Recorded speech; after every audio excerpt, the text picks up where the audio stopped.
everybody, it's Amanda. I am sitting in my living room. I am trying to think of many ways I could make this video. This is take like 579 of this video.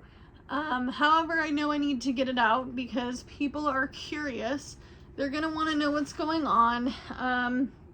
And sometimes I feel like I kind of a little bit overshare on this channel with some of the things that are going on in life.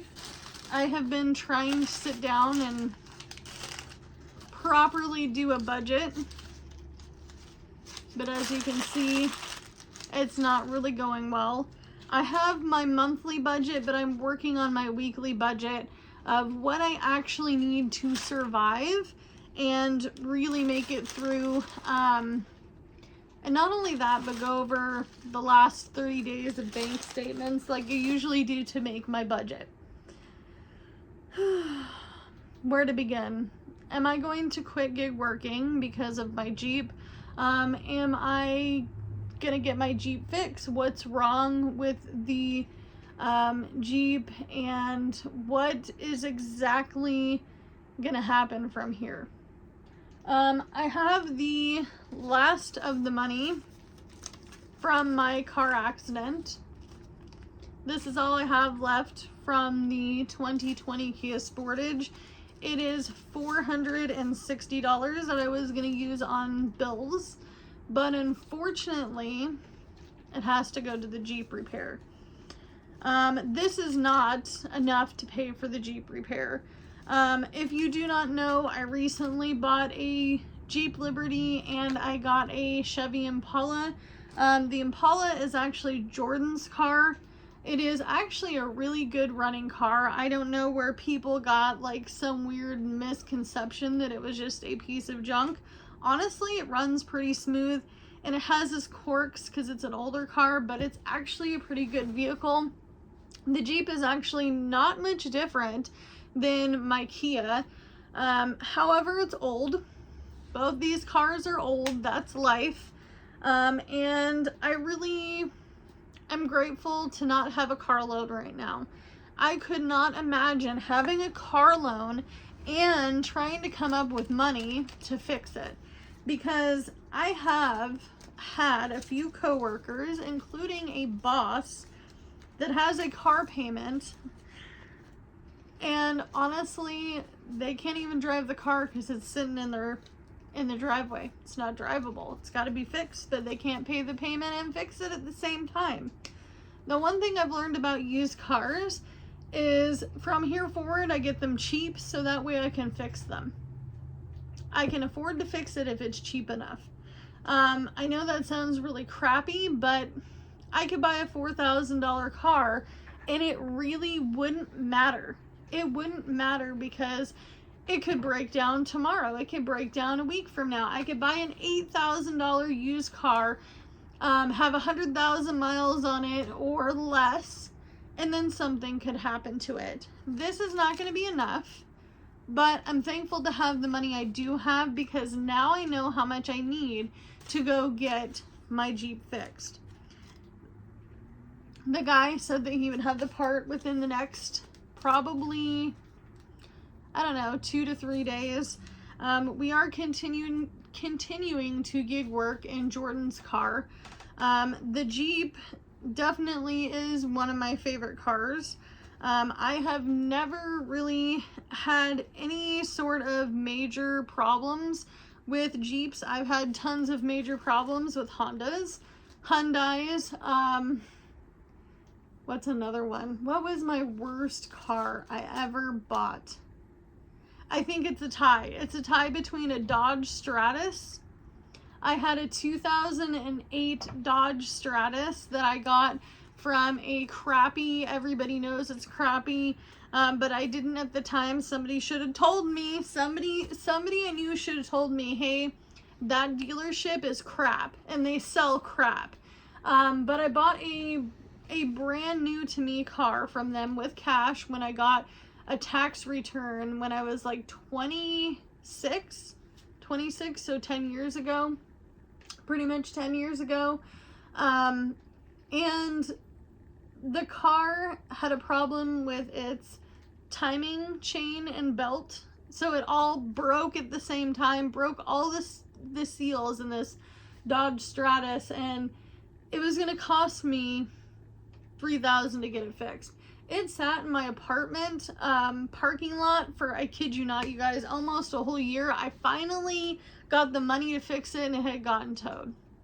So I couldn't afford the tow, plus it getting fixed and all the things, and my apartment manager would not allow me to bring it back if it was not running, which is pretty usual for apartments. However, the one thing that I will say, my least favorite car was a Saturn Vue. I had the worst luck with that Saturn Vue that I've ever had in the entirety of my life with cars. It stalled every block. It had problems with the gas. It had problems with the transmission. And then the thing that really took the cake was the fact that it had an oil leak. And the oil leak was so bad, I use this stuff called Blue Devil. That is one thing I actually check for in all cars now. I check for Blue Devil. You know it's in there. You can tell. You can tell. Blue Devil stops oil leaks and other leaks and things. It is a magic $10, $12 fix. I don't know how much it is now, but that's how much it was. And I kept having to put Blue Devil into this car. Finally, it broke down, and I was like, I'm done. I'm done. I sold it for like, I think it was like $400. I paid $4,000 cash for that car. I've had a $700 Jeep that I got from a tow yard that I drove for 3-4 years. No problem. No problem. Except for when the electricity went out in the back of it because the glass got knocked out of the, well, I guess it didn't get knocked out. The seal that goes around the windows, that came off. And one day when I was driving, my back window was just kind of hanging, my hatch window, and I was stupid and I didn't get it fixed. And water and snow ruined my Jeep. I have also had other cars with tons and tons and tons of other little problems, and the little problems were a lot of problems. But at the time, I was in my 20s and I didn't have any money. I had no idea how to properly budget, and I wasn't doing all my due diligence because I was young and dumb. With this Jeep, I plan on fixing it because it's the only car I have other than the Impala, and we really need to get back on the road. I got a lot of really good positive comments from needing a friend yesterday, and I feel like I continuously always need a friend. In real life, I don't have a lot of friends, but I feel like everyone was really positive. I did get some weird questions like, why do you gig work? How did you get into it? What is the reason you continue to do it? You know, you can't get a loan with it. It's not a real job. First of all, it's a real job. Second of all, I'm currently working with somebody to try to get something going for myself. That's pretty big. Pretty big. It's going to take a lot of planning and time, but it's going to be huge. I'm not ready to share what it is, but I am working with someone in a financial field that can help me. And I can use my income from gig working as a real job because that's what it is. I've been employed the whole time. Everyone gets their panties in a twist the second that I get a job that, you know, is just a piece of crap job. I don't see anybody else going to work at the Golden Arches or, you know, go clean toilets somewhere. How about you get told that you're a liar, you're a thief, you are unintentional, you have nothing going on in your head, you're stupid. Doesn't make you feel good. Doesn't make me want to go to work. I started gig working because I couldn't make my bread and butter from my hourly job. During the pandemic, I worked 2 full-time jobs, and I tried to recreate that life for myself when I moved into my apartment. But unfortunately, I couldn't do it.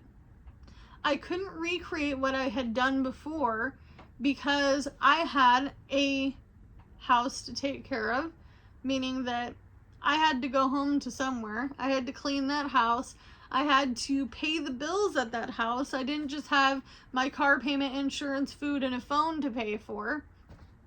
I had to figure out my utilities. I had to figure out my high rent, all the things. You guys, if you've been with me long enough, you know how much that apartment was going to cost me if I had stayed.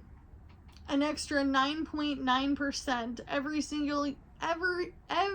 single year doesn't work for my income.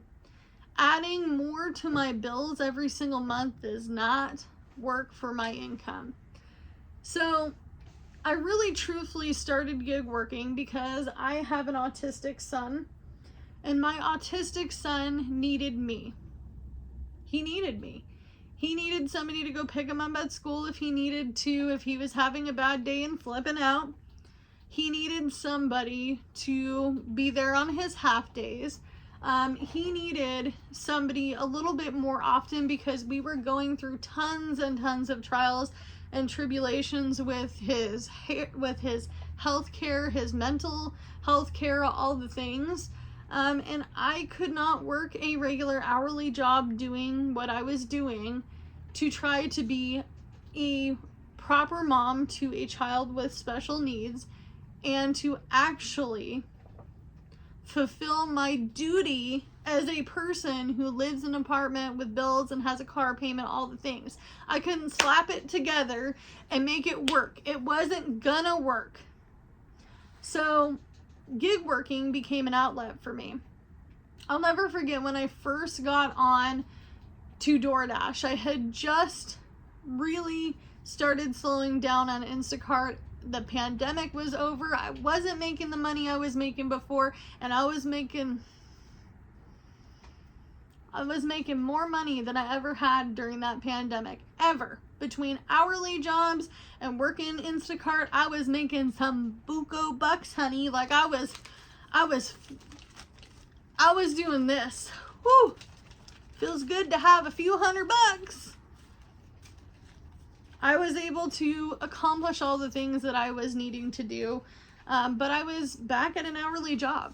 I was like, I need to work an hourly job because that's what I'm told by society to do. That's what some of you on YouTube tell me to do. Go get an hourly job, Amanda. It works for everybody.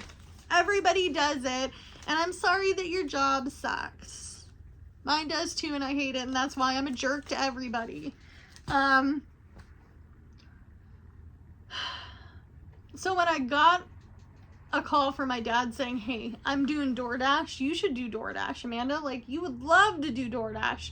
Like, I know you don't love to necessarily drive all the time, and you have a lot of anxiety with driving long distance, but, you know, like, this is short distance stuff. You could do it. You could do it. And he was like, just sign up. He sent me the promo code, all the things, and that way he would get money if I signed up and all the other things. And so I was on my lunch break and I was signing up. And I'll never forget this. It said, you can dash now. And I was holding my phone up. What? I can dash now? What does that mean? I get back on the clock. And my boss, who is around my age, was one of the coolest bosses I've ever had. He ended up getting fired for being a cool boss, which is kind of sucky. Because really he was really looking out for his crew. Okay? I was working fast food. And he says, there's a guy at the window who's doing DoorDash. He just needs that bag of food and the drink at the window. So I jogged my little self up there and I said, I have a question for you. And he says, yeah.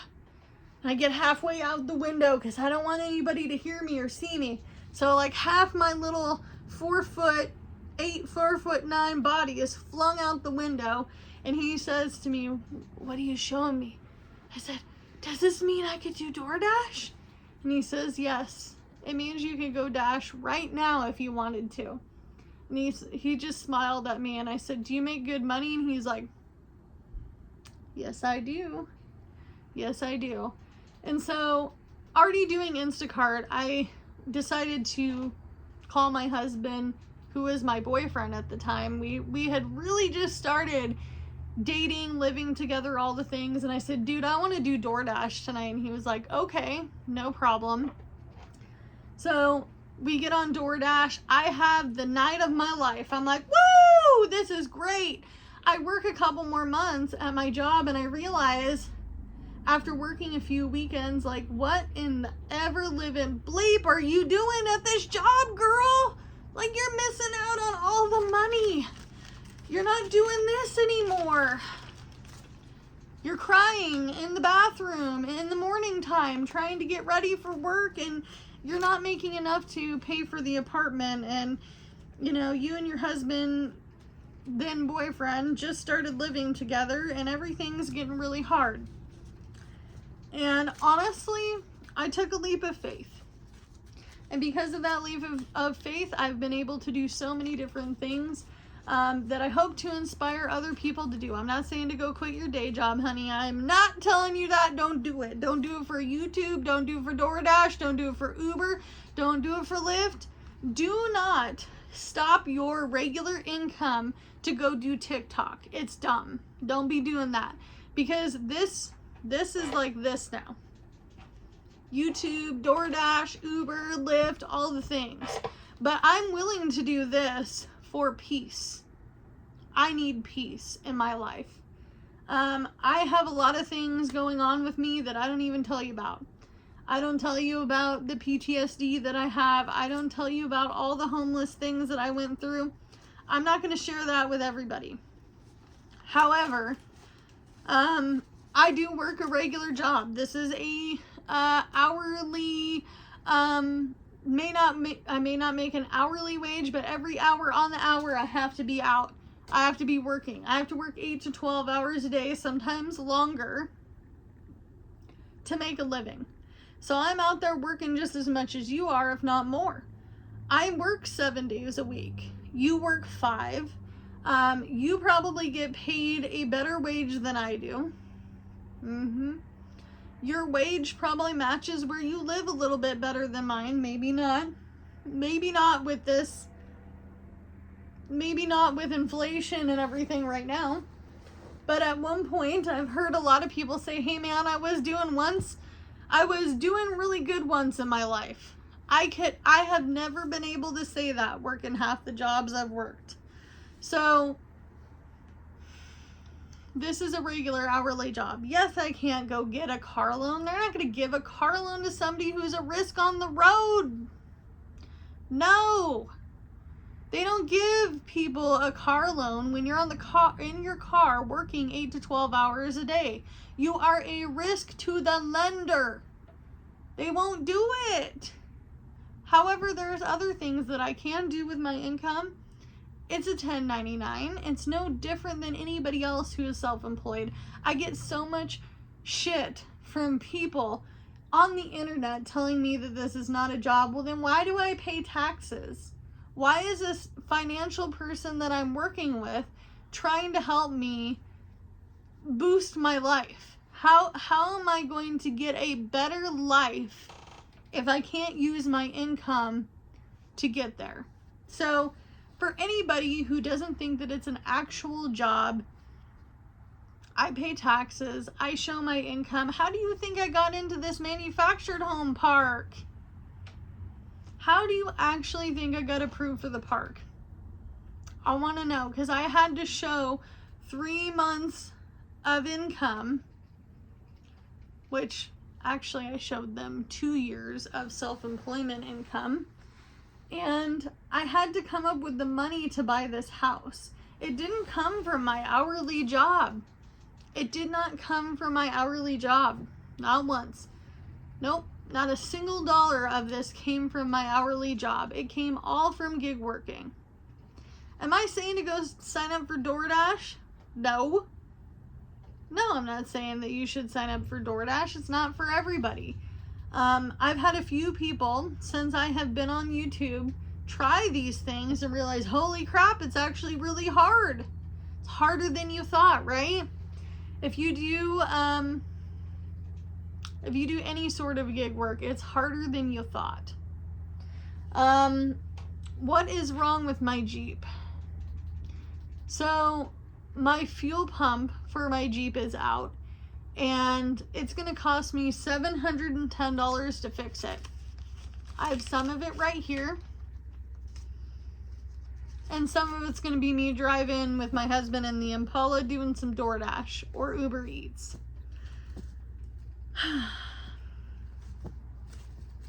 But I'm hoping for a better year. I'm hoping that just because I have to put this out to get my car fixed doesn't mean that it's the end. I've had a job the whole time, folks. I'm sorry if you ever thought that I was jobless and I was never going to find a way to make money and I had to wait until I got an hourly job to make it. You're wrong. You're wrong. I'm hoping that I can share this information that I'm working with this financial person. I'm hoping I can share it with you soon because I want to know the answers. I do know this. I can use my DoorDash, Uber, Lyft, my $10.99 income to do this.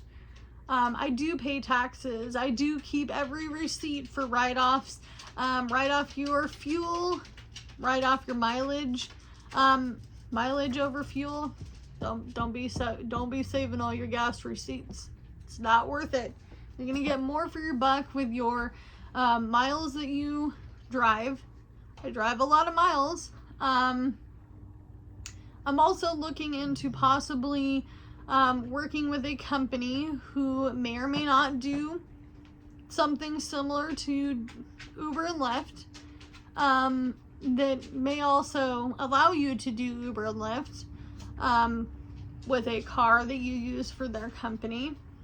I also may or may not drive up to the big city to rent one of the Uber vehicles that you can rent, to do that in the summertime. I'm not going to do it right now.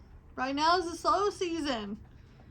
January, February, this is not bread and butter. This is survival. This is like Survivor of the fittest at this point. So I'm going to get my Jeep fixed. I'm never going to quit gig working as long as it's there and it's eligible to me and I'm making money doing it. It will never end. It is going to be a continuous job for me because I've never truly been jobless this whole time.